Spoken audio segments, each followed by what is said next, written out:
मस्जिदें क्यों होती हैं झगड़े के बीच?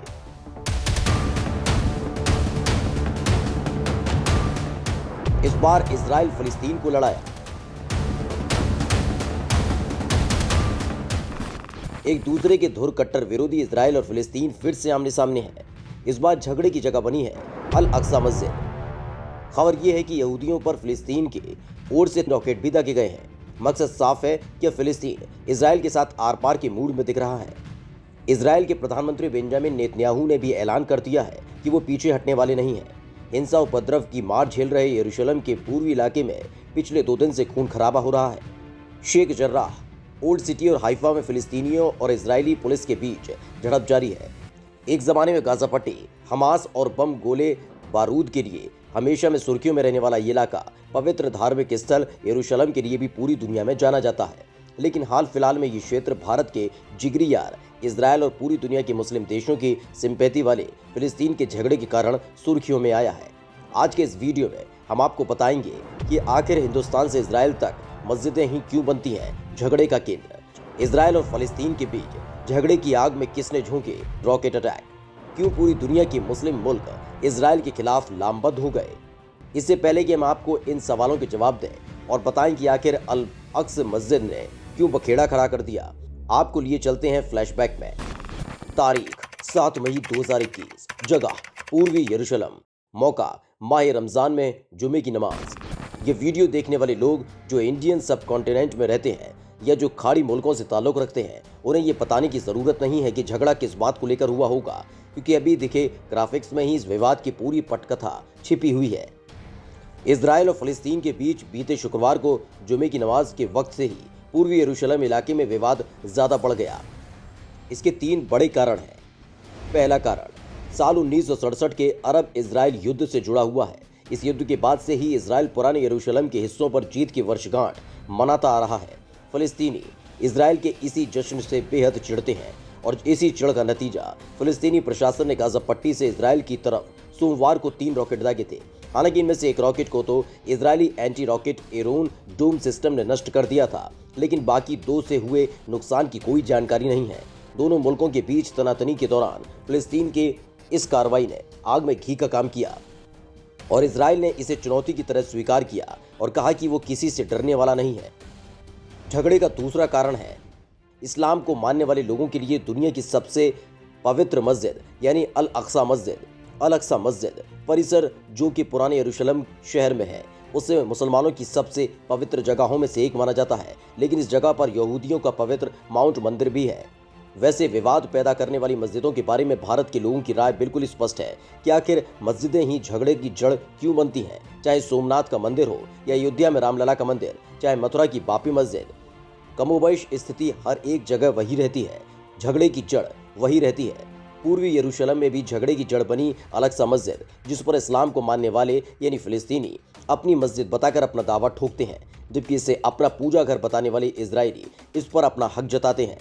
भारत और पाकिस्तान के बीच विवाद की जड़ जैसे कश्मीर है, वैसे इजराइल और फलस्तीन के बीच झगड़ा यरूशलेम को लेकर है। इस बीच इजराइल ने अपने उन लोगों को जो ये मानते हैं कि यरूशलेम का पूर्वी इलाका भी उनका है, उन्हें ओल्ड सिटी में सोमवार को परेड निकालने की इजाज़त दे दी। इससे पहले पूर्वी यरूशलेम में रहने वाले फिलिस्तीनियों और इजराइल के सुरक्षा बलों के बीच जुमे की नमाज वाले दिन यानी शुक्रवार को हिंसक झड़प हो चुकी थी।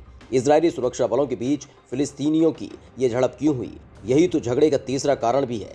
ये कारण भी आपको बताएंगे, लेकिन इससे पहले झगड़े की जड़ वाले दूसरे कारण को पूरा बता देते हैं।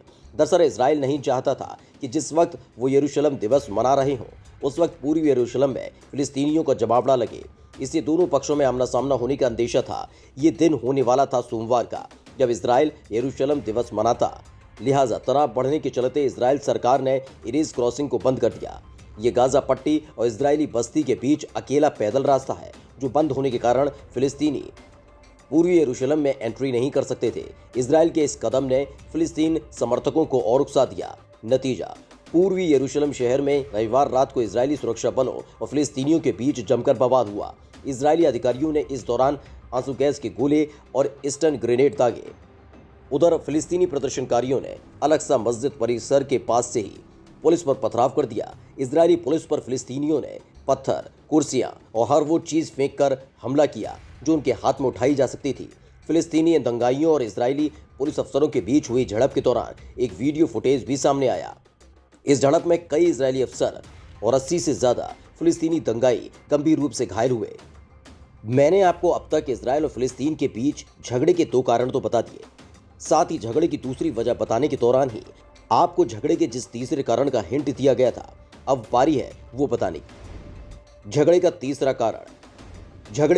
कारण है इजरायल की सेंट्रल कोर्ट का एक फरमान, जिसमें उसने पूर्वी यरूशलेम में रह रहे 4 फिलिस्तीनी परिवारों को शेख जर्रा इलाके से निकालने का आदेश दिया। कोर्ट ने इन सभी जगहों पर इजरायली लोगों को बसाने का आदेश दिया।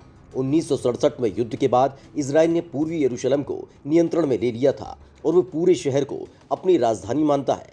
इस तनाव के बीच पुराने शहर में इजरायली पुलिस ने बैरियर लगा दिया ताकि रोजा तोड़ने के लिए फिलिस्तीनी मुसलमान वहां पर जमा न हो। मुसलमान लोगों ने इसे अपने धार्मिक स्वतंत्रता के तहत जमा होने के अधिकार का उल्लंघन माना और पुलिस से भिड़ गए। इजरायल के प्रधानमंत्री बेंजामिन नेतन्याहू के प्रवक्ता ओफिर गेंडलमैन ने ट्वीट किया, अतिवादी फिलिस्तीनियों ने टेम्पल माउंट में दंगों की पूरी योजना पहले से बना ली थी। आज हम जो देख रहे हैं वो इसी पूर्व नियोजित योजना का नतीजा है।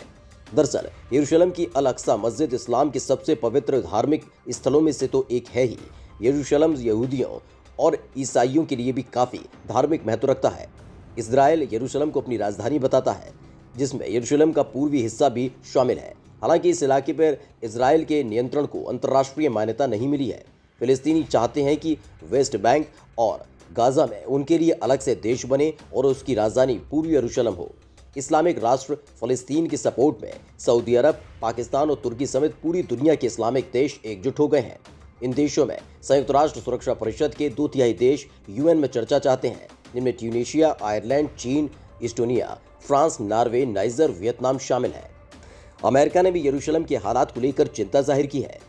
इजरायल के प्रधानमंत्री बेंजामिन नेतन्याहू ने ऐलान कर दिया है कि वो किसी भी अंतर्राष्ट्रीय दबाव के आगे झुकने वाले नहीं हैं। पूर्वी यरूशलेम में हो रहे कंस्ट्रक्शन के बाबत उन्होंने कहा कि ये निर्माण कार्य उसी जगह पर होना है जिस जगह पर यहूदी अपना दावा करते हैं। एक टेलीविजन संदेश में नेतन्याहू ने कहा है कि मैं अपने मित्रों से ये कहना चाहता हूँ कि यरूशलेम इजरायल की राजधानी है और जिस तरह हर देश अपनी राजधानी में निर्माण कार्य करता है, उसी तरह हमें भी अपनी राजधानी में निर्माण कार्य करने और यरूशलेम को बनाने का अधिकार है। हम यही कर रहे हैं और आगे भी करेंगे। इजरायल और फिलिस्तीन के बीच झगड़ा बढ़ रहा है। मुस्लिम मुल्कों जैसे सऊदी अरब, ट्यूनीशिया, पाकिस्तान और तुर्की के साथ ही चीन और अमेरिका जैसे मुल्क फिलिस्तीन के पाले में खड़े दिख रहे हैं। ऐसे में इजरायल के सामने सबसे बड़ी चुनौती हिंदुस्तान के लिए भी परीक्षा की घड़ी है, क्योंकि इस बार वक्त पड़ा तो भारत को फिर से तय करना होगा कि वो अपने सबसे पुराने स्थायी और विश्वसनीय मित्र का साथ देता है या फिर तटस्थता की उसी नीति को अपनाएगा जिस पर चलते हुए यरूशलेम को इजरायल की राजधानी बनाने की तत्कालीन अमेरिकी राष्ट्रपति ट्रंप की घोषणा को खारिज करने के पक्ष में 128 देशों के साथ भारत ने संयुक्त राष्ट्र की आम सभा में वोट किया था। लेकिन इस बार ऐसा करने से पहले भारत को ये भी याद कर लेना होगा कि इजरायल ही वो मुल्क है जिसने न केवल भारत को 1962, 1965 और 1971 में सैन्य मदद की, बल्कि वो पहला देश था जिसने 1971 में पाकिस्तान के साथ युद्ध के बाद बांग्लादेश को मान्यता भी दी थी।